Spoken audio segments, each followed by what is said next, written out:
我要將2年冇健身嘅我呢，快啲將自己變返去一個符合角色嘅狀態啦。咁啊，收到好多粉絲觀眾朋友問我，阿星點解國內有得操練呢？你都要去到馬來西亞操啊？因為國內操練呢，你要健身室呢，要充卡俾錢噶嘛。咁呢度呢，我朋友噶嘛，使錢啊嘛。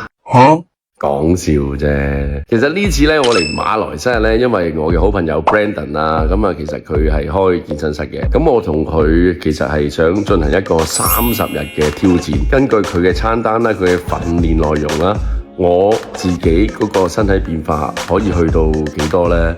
從而可能去分享下俾其他嘅，譬如身邊朋友啊，或者睇到條片嘅朋友一齊去做多啲運動啦。呢個先係重點。